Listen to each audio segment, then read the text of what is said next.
சுமன் கவி sir.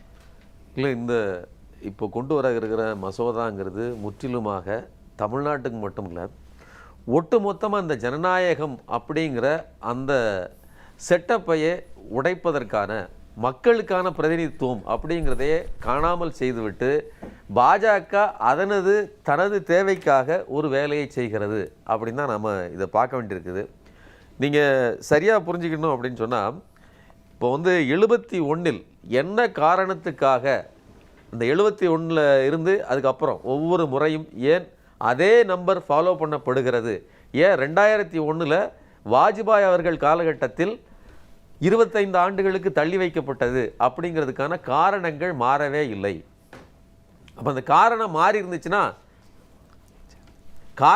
மாறி இருந்துச்சு அப்படின்னு சொன்னால், இப்போ நீங்கள் சொல்கிறது மாதிரி இன்னும் அதாவது என்ன சொல்கிறதுனா, கணக்கெடுப்பெல்லாம் எடுத்துட்டு ஏன் இப்போ புதிதாக மக்கள் தொகை கணக்கெடுப்பு எடுத்தாலும் கூட வரக்கூடிய ரிசல்ட் என்னவா இருக்கும்? நீங்கள் 850 ஏன் உயர்த்துகிறார்கள்? 815 மாநிலங்களுக்கு, மிச்சது யூனியன் பிரதேசங்களுக்குன்னு சொல்கிறாங்க. இருக்கட்டும், 815 கூட ஏன் உயர்த்த வேண்டிய தேவை என்ன இருக்குது? என்ன காரணம்னா, விகிதாச்சார அடிப்படையில் நாம் குறைஞ்சி போயிடுவோம். அதை மறைக்கிறதுக்கு பாருங்கள், உங்களுக்கு அதிகமான சீட் வழங்கிட்டான், 58 வழங்கிட்டோம் அப்படின்னு சொல்கிறதுக்கு நான் சிம்பிளாக உங்களுக்கு புரிகிற மாதிரி சொல்கிறேன். 1971 மக்கள் தொகை கணக்கெடுப்பின்படி பீகார் 4.2 கோடி, அன்னைக்கு அவர்களுக்கு வழங்கப்பட்ட சீட்டு 40. தமிழ்நாடு 4.1 கோடி வழங்கப்பட்டிருக்கிற இப்போ இருக்கிற சீட்டு 39. இப்போ ஒருவேளை 2011 நீங்கள் சென்சஸை கணக்கில் வச்சுக்கிட்டீங்க அப்படின்னு சொன்னால் கூட நமக்கு 7 கோடி கிட்ட வரும், அவர்களுக்கு எவ்வளோ வரும்? 10 கோடிக்கு மேலே வரும். இப்போ இன்றைக்கி நீங்கள் மறுபடியும் எடுத்தீங்கன்னா அவர்களுக்கு 13 கோடியை தாண்டும், நமக்கு 8 கோடி தான் வரும். என்ன காரணம் அப்படின்னா, டபுள் பங்கு தான் இருக்கும், அவர்களுக்கு 3 பங்கு அதிகம். அப்போது எந்த விகிதத்தில் எடுத்துக்கிட்டாலும் அவர்கள் இந்த என்ன சொல்கிறதுனா, இந்த குடும்ப கட்டுப்பாடு இதையெல்லாம் முறையாக பின்பற்றாததன் விளைவாக 3 மடங்கு அதிகமாகுது. இன்னொன்று, நாம் சேச்சுரேஷன் பாயிண்டில் இருக்கோம். சேச்சுரேஷன் பாயிண்ட்னா இந்த 8 கோடிக்கு மேலே போகாத நிலைமையில் இன்னும் மீண்டும் தொடர்ந்து போவதற்கான வாய்ப்பு இருக்குது. அவர்களுக்கு அப்படி இல்லை. அப்போ இவர்கள் கொண்டு வருகிற இந்த மசோதாங்கிறது என்ன சொல்லுது அப்படின்னா, சிம்பிள் மெஜாரிட்டி அடிப்படையில், அதாவது நாடாளுமன்றம் தீர்மானிக்கும் எந்த சென்சஸை கணக்கில் எடுத்துக்கொள்வது. இன்னைக்கு இவர்களுடைய தேவைக்காக 2011 சென்சஸை எடுத்துக்கிடுவாங்க. ஏன்னா இவர்கள் கையில் இப்போ சென்சஸ் இல்லை. சார் சொல்றது இருக்கு இல்லையா, அதாவது அக்னி சார் என்ன சொல்றாருன்னா, சென்சஸ் எடுத்துட்டு அதை செய்யுங்க, அது செஞ்சுட்டா, சென்சஸ் எடுத்துட்டு செஞ்சோம்னா இன்னும் மோசம்தான் விளையுங்கிறேன். நீங்க இப்போ இன்னைக்கு இருக்கிற சென்சஸ் படி 2001 ஏங்க தள்ளி போட்டோம்? அதுக்கான காரணத்தை சொல்லுங்க, கரெக்டாக சொல்லுங்க. 2001 வாஜ்பாய் இதே பாஜக அரசு எதற்காக 25 ஆண்டுகள் தள்ளி போட்டது? தென் மாநிலங்களுக்கான பிரதிநிதித்துவம் குறையுது. அதே காரணம் இன்னைக்கு இருக்குது. அதை மறைக்கிறதுக்கு என்ன பண்ணுறாங்கன்னா, இவங்க 543 அப்படியே பிரிச்சிங்கன்னா நீங்கள் 28 ஆகிடும். பீகார் கூடிடும், 50க்கு மேலே, 50-60க்கு மேலே போயிடும். இதை மறைக்கிறதுக்கு அவர்களுக்கு 75 80 கொடுத்துட்டு நமக்கு 60 10 சீட்டு கூட்டுவாங்க, அவர்களுக்கு 30 சீட்டு கூட்டுவாங்க. இப்படி தான் நடக்குது. இதுக்காகத்தான் 815 இடங்களை ஈக்குவல் இல்ல சார். நான் தான் சொல்றேனே உங்களுக்கு, ஈக்குவல் அப்படிங்கிற இல்ல. அதாவது 1971 கணக்கீட்டின்படி பீகாரின் மக்கள் தொகை 4.2 கோடி, சீட்டு 40, நம்மளோட ஒரு சீட்டு எக்ஸ்ட்ரா சார் பீகார். இன்னைக்கு நீங்க கணக்கு போட்டீங்கன்னா இவர்கள் கொடுத்திருக்கிற, அதாவது 2011 கணக்கின்படியே நமக்கு 50 60 சீட் கிடைக்கிறதுக்கு வாய்ப்பு இருக்கு. ஆனால் அவர்களுக்கு, பீகாருக்கு 80 90 சீட் கிடைக்கும். எப்படி கிடைக்கும்? இல்ல 40 இருக்குன்னா 60 கிடைக்கும். இல்ல 10 கோடி பேர் இருக்காங்க சார். சார் நம்மளை விட 10 கோடி பேர் எப்படி தெரியும்? அதான் எடுக்கலையே. 2011 எடுக்கலையே சார். 2011 அதிகமான மக்கள் தொகை நம்மளை விட அதிகம். இல்ல நாம 7 கோடி தான், அவர்கள் 10 கோடி. அதனால தான் அவங்க என்ன சொல்றாங்கன்னா, எல்லாத்துக்கும் அப்படியே 50% அதிகம்னு சொல்றதே அதுக்கு தான்.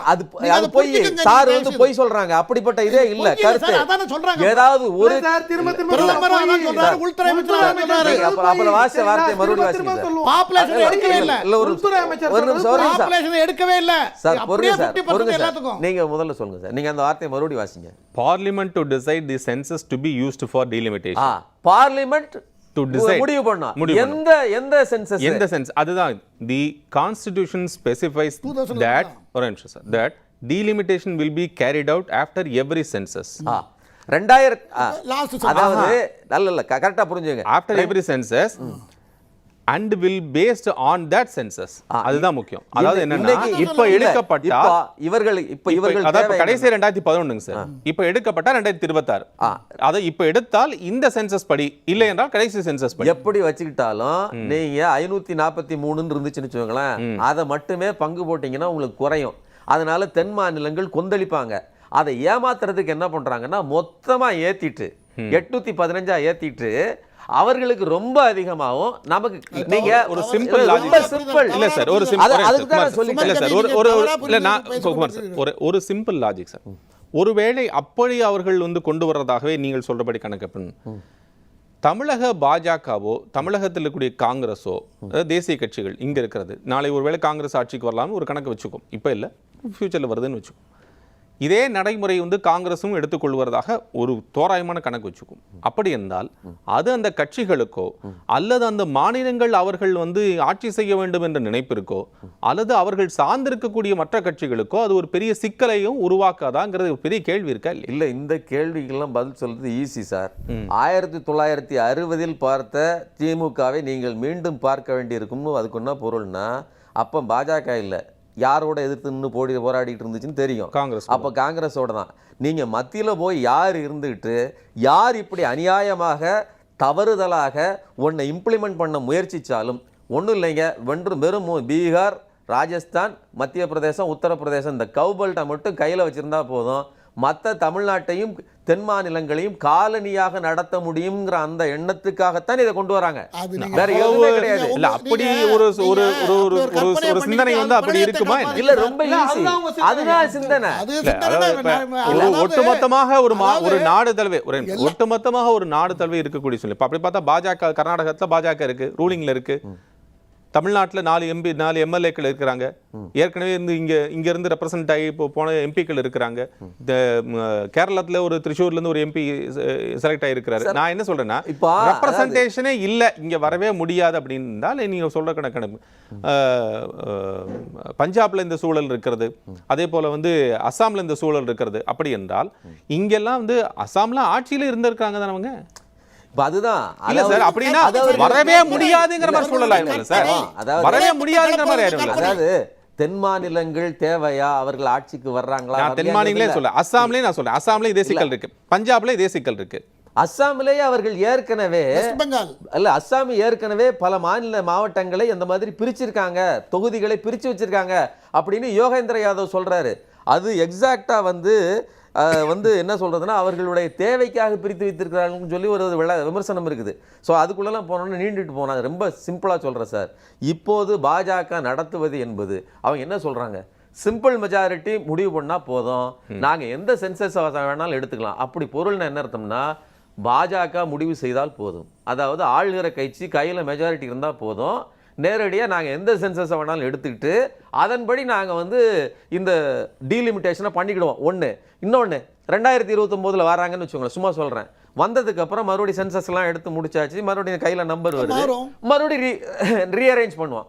இதுவே முதல்ல ஒரு மிகப்பெரிய போங்காட்டம். இது இந்த டீலிமிட்டேஷன் ப்ராசஸ் வந்து இன்னைக்கு வந்து கொண்டு வந்தது கிடையாது. இந்த ப்ராசஸ் வந்து இது எப்ப நம்ம 1952க்கு கொண்டு வந்ததுக்கு அப்புறம் 71ல நடைமுறைப்படுத்தப்பட்ட போது அப்ப வந்து அந்த அடிப்படை அதனாலதான் நமக்கு 71ல நமக்கு 76ல வந்து நமக்கு குறையுது. உங்களுக்கு நினைவு இருக்கும். அது வந்து குறையறதுக்கான காரணம் என்னன்னா ஒவ்வொரு சென்சஸ் முடிந்ததுக்கு அப்புறம் டீலிமிட்டேஷன் ப்ராசஸ் கொண்டு வரணுங்கிறது வந்து விதியாக இருக்கிறது. அந்த அடிப்படையில் தான். அதுதான் இப்போ நான் என்ன கேட்கிறேன், மறுபடியும் நான் அதே கேள்வி தான் கேட்கிறேன். 71ல ஏன் இதற்கு மேல் 71 சென்சஸை வச்சுக்கிட்டு இதற்கு மேல் நாம வந்து மாற்ற வேண்டாம்னு ஏன் முடிவெடுத்தாங்க? அந்த காரணங்கள் ஒவ்வொரு 25 ஆண்டுகளுக்கும் ஒரு முறை ஏன் திரும்பிட்டே இருந்தது? ஏன் 50 ஆண்டு காலம் அது தொடர்ந்துச்சு?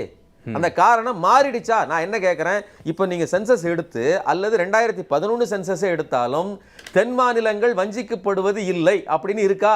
இல்லை, வஞ்சிக்கப்படும். ஏன்னு கேட்டா நாம கிட்ட நீங்க அதை தான் அக்னீஸ்வரன் சார் சொன்னார். நாங்கெல்லாம் நான் சொல்லல, பாஜக கூட்டணியில இருக்கக்கூடிய அதை ஆதரிக்கக்கூடிய நபர் தான் சொன்னாரு. நாங்கெல்லாம் ஒழுங்காக அவர்கள் சொன்ன, அதாவது ஒன்றிய அரசு சொன்ன குடும்ப கட்டுப்பாடு திட்டங்களை செயல்படுத்தியதன் விளைவு எங்களுக்கு தண்டனையா? அதான பொருள். இப்போ நான் ஒரே குடும்பத்துக்குள்ள ஒன்றும் இல்லைங்க, 40 பேர் கொண்ட ஒரு கூட்டத்துக்கு 4 பேர் ரெப்ரசன்டேட், 40 பேர் கொண்ட ஒரு கூட்டத்துக்கு இன்னொரு 4 பேர் ரெப்ரசன்டேட். இதுதான் பீகாரினுடைய தமிழ்நாட்டினுடைய நிலை. இன்னைக்கு அவர்கள்ட்ட எத்தனை பேர் இருக்காங்கன்னா 10 பேருக்கு மேல இருக்காங்க. 10 இல்ல இல்ல எப்படி தெரியும் தான் எடுக்கலையா? இல்ல 2011 நம்பர் சொல்லிட்டு இருக்கேன் சார். இல்ல நமக்கிட்ட 7 பேர் இருக்காங்க. இப்ப என்ன சொல்றாங்கன்னா நமக்கு 7 பேர் ரெப்ரசன்டேட், அவங்களுக்கு 10 பேர். அப்ப ஆட்டோமேட்டிக்கா இல்ல இல்ல சார், ஒரு எளிமையான இல்ல அது ஓகே, நீங்க சொல்றத நான் உங்க பாயிண்ட்ஸ் நான் டேக்கன். ஆனா நான் பாயிண்ட் எடுத்துக்க. ஆனா நான் என்ன கேக்குறேன்னா, ஒருவேளை அப்படி கொண்டு வந்தால் அது பாஜகவுக்கு ஒரு பெரிய பேக் ஃபயரா மாறாதான்? பேக் ஃபயர் அவங்களுக்கு பிரச்சனை இல்லங்கறாங்க. அவங்க அதை பற்றி கவலைப்படல. தென் மாநிலங்கள் எங்களுக்கு தேவையில்லைன்னு நினைக்கிறாங்க. கர்நாடகால அவங்க ரூலிங்ல இருக்காங்க சார். இல்ல சார் 10 செகண்ட் கொடுங்க சார். தென் மாநிலங்கள் சார் இப்ப இவர் அது உள்ள கர்நாடகால ரூலிங் இருக்காங்க, அது எப்படி இப்படி மாத்த முடியும்? இப்ப ரீசன்ட்ல இருக்காங்க தான் சார். ஒருவேளை அப்படி இருந்தா கூட ஒட்டுமொத்த தென் மாநிலங்கள் அவங்களுக்கு ஓப்பாக இல்லை. தென் மாநிலங்கள் மட்டும் இல்ல, நீங்க வெஸ்ட் பெங்கால் அவங்களுக்கு என்ன வசதியாவா இருக்குது, அல்லது பஞ்சாப் அப்படி இருக்குது, அப்படிலாம் கிடையாது. அவர்களுக்கு தேவை நான் இந்த ஒரு போர்ஷனை மட்டும் வேலை செஞ்சா போதும். சிம்பிளா ஒரு ஏரியா மட்டும் வேலை செஞ்சா போதும். கவலைப்பட வேண்டிய அவசியம் இல்லைங்கிற இடத்துக்கு அவங்க போயிட்டாங்க சார். இப்போ பாப்புலேஷனை பத்தியே பேச்சு இல்ல, பாப்புலேஷனை பத்தியே யாரும் பேசல. பிரதமர் சொல்லல, உள்துறை அமைச்சர் சொல்லல, யாருமே சொல்லல. இப்போ ஏற்கனவே எந்தெந்த மாநிலத்துக்கு எத்தனை சீட் இருக்கோ அது அப்படியே 50 டைம்ஸ் அதிகமா வரப்போகுது. அவ்வளவுதான் சொல்லியிருக்கு. சார் இது போய் சார், இது சும்மா பிரதமர் போய் சார். சார் இது அந்த பில்ல இல்ல சார். இல்ல இது வந்து இல்ல சரி ரைட் ப்ளீஸ் பிரதமர் சொன்னது பொய்னா என்ன நம்பருக்கு நான் இல்ல தனிப்பட்ட விமர்சனம் பிரதமர் நீங்க ஏன் உங்க இஷ்டத்துக்கு பேசிட்டு இல்ல நீங்க அதான் சொல்றீங்க. அதுதான் உங்க என்னன்னா ஜனநாயகத்தை முடிச்சிட்டு நிறைவு செய்வோம். முதலமைச்சர் அதே வார்த்தையை பயன்படுத்துறாரு சார். இன்னும் ரெண்டு பிரச்சனை சொல்றேன் சார். இன்னொன்னு, இப்ப ஏற்கனவே 543 தொகுதிகள் இருக்குது. நீங்க வந்து இப்ப எக்ஸ்ட்ராவா 850, அதுல 815 மாநிலங்கள்னு வச்சுக்கோங்களேன். இந்த மாநிலங்களுக்கு நீங்க பிரிப்பீங்க, எதன் அடிப்படையில் பிரிப்பீங்க, யார்கிட்ட கேட்டு பிரிப்பீங்க, யாருடைய கட்டுப்பாட்டில் அந்த குழு இருக்கும்? அதான் அந்த கமிஷன் யாருடைய கட்டுப்பாட்டில், அதுல யாருடைய ரெப்ரசன்டேட்டிவ் இருக்கும்? நான் என்ன கேட்கறேன்னா, தமிழ்நாட்டில் நீங்க 40 சீட் இருக்குங்க, 39 சீட்டு, 39 நீங்க வந்து 50 மாத்தினாலும் சரி, 52 மாத்தினாலும் சரி, யாருடைய விருப்பப்படி அந்த தொகுதி மறுவரையறை நடக்கும்? மக்கள் அடிப்படையிலையா, அல்லது இங்க இருக்கக்கூடிய ரெப்ரசன்டேட் அடிப்படையிலையா, அல்லது அங்க இருக்கக்கூடிய வடநாட்டில் அல்லது அவர்கள் நியமித்த ஒரு 4 நீதிபதிகள் அவர்கள் தீர்மானிக்கிறபடியா? இப்படின்னா அதுல யார் இருக்காங்கன்னு சொல்லிடுறேன். It will comprise one, a chairperson who is or has been a Supreme Court judge, the chief election commissioner or an election commissioner nominated by the chief election commissioner. ரெண்டு. மூணாவது வந்து the state election commission யார் கையில இருக்குன்னு நமக்கு தெரியும் இல்ல sir. யார் எந்த கட்சி ஆட்சியில இருக்கோ அவங்க கையில தான். the state election commissioner of the concerned state. இல்ல சார், இருக்கு அப்படிதான் இருக்க முடியும். ஒரு அரசாங்கத்துக்கு கீழ தான் சார் இருக்கு. ஒரு நிமிஷம் சார். Sir please. பிஜேபிக்கு ஏன் போறீங்க? அரசாங்கம் மத்திய அரசு இல்ல நான் சொல்ல குமார் அவர்களே ஒத்துட்டாரு. Election commission right please. முன்னாள் பிரதமர் அண்ணன், பின்னால் பிரதமர் தம்பி, யார் ஒத்துக்கணுமா என்ன? ரைட். இப்போ ஒரு விஷயம் சார். இப்போ என்னன்னா, இப்போ அந்த கமிஷன் தன் தேவைக்கு இந்த வரையறைகளை மாற்ற முடியும். அதுக்கு பேர் ஜெரிமாண்டரிங் அப்படிங்கிற வார்த்தை சொல்றாங்க. அமெரிக்காவில் உங்களுக்கு தெரியும், கருப்பினத்தவர்கள் அல்லது உங்களுக்கு வந்து தங்களுக்கு தேவை, அதாவது கருப்பினத்தவர்கள் அதிகமாக வாக்கு போடுற வசதி இருந்துச்சுன்னா அதை 2ஆ பிரிக்கிறது மாதிரி ஏற்பாடுகளை செய்கிறது. இதை அசாமில் ஏற்கனவே செய்து விட்டார்கள்.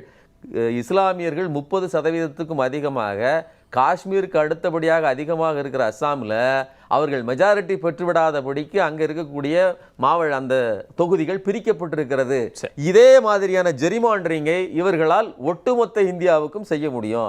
815 தொகுதிகளிலும் அவர்கள் விருப்பப்படி செய்வார்கள். அச்சத்தை வெளிப்படுத்துகிறீர்கள். இல்ல அச்சம்லாம் இல்லைங்க. இல்ல நான் என்ன இல்ல அச்சம்லாம் இல்ல. முழுமையாக ஒரு கட்சி கொண்டு வரக்கூடிய அமித்ஷாவையும் மோடியையும் நம்புறதுக்கு யாருங்க இருக்கிறா?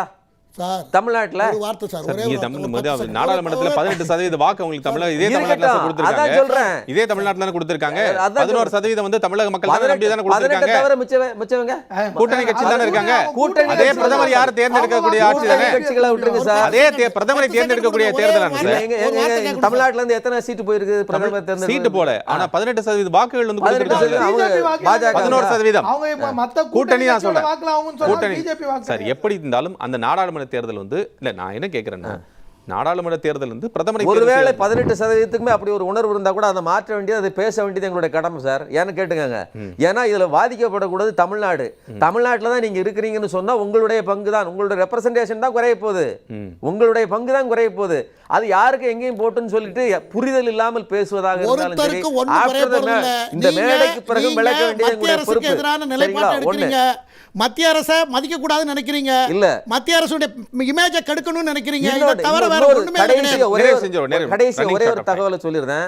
இருக்கிற 543 எம்பிக்களே 70 செஷன் நடக்குது. இவங்களுக்கே ஒரு நாளைக்கு ஒரு ரவுண்ட்ல யாருக்கும், அதாவது எல்லாரும் பேசுறது இல்லை. பல மாநிலங்களில் பல சின்ன சின்ன கட்சிகள் அதனுடைய எம்பிக்கள் எல்லாம் ஒருபோதும், அதில் சுயேட்சைகள்லாம் ஒருபோதும் பேசுவதற்கு வாய்ப்பு கிடைக்கிறதில்ல. இருக்கிறத 543 நீங்க 850 மாத்தினீங்கன்னா நாளை கூட்டணும். அது நியாயமான கருத்து தான். ஒருபோதும் அவர்களுக்கு இல்ல அது வந்து இருக்கிற பிரச்சனையை இதே போல பேசுவதற்கோ- வந்து எண்ணிக்கை குறைவான நாட்கள் இருக்குமா அதிகப்படுத்துமா அப்படிங்கறதை நம்ம அதை பொறுத்து தானே பார்க்கணும். அது எண்ணிக்கை கூட்டினால், அதை அப்படியே கூட்டினாலும் 850க்கு ஏத்த மாதிரி கூட்டணும். எவ்வளவு பெர்சன்டேஜ் கூட்டணும், எத்தனை நாள் கூட்டணும். கூட்டணும்? அதுக்கு தானே பார்லிமெண்ட் அதை கூட்டணும். அப்படி அதெல்லாம் கூட்டினாலுமே கூட்டுவாங்க. அன்புமணி அதெல்லாம் போக பேசலாம். மாட்டாங்க. அதெல்லாம் வேற பேச வேண்டிய விஷயம். subject சொல்றேன், தான். அந்த மாதிரியான எம்பிக்கள் இருக்கிறாங்க. ஆனா எதுக்கு சொல்றேன்னா, இப்படிப்பட்ட எம்பிக்களை நாம வச்சுக்கிட்டு அங்க அத்தனை பேரை வச்சுக்கிட்டு பேசுவதற்கு கூட இடம் கொடுக்காமல் இருக்கக்கூடிய நிலைமை இருக்கு இல்லையா? சோ இதையெல்லாம் நாம் கருத்தில் கொள்ள வேண்டும். மொத்தமா சொல்றேன், இது நம்ம ஏமாற்றுவதற்கு பாஜக செய்கிற ஒரு தகுடு தத்தம். நிச்சயமாக தவறு.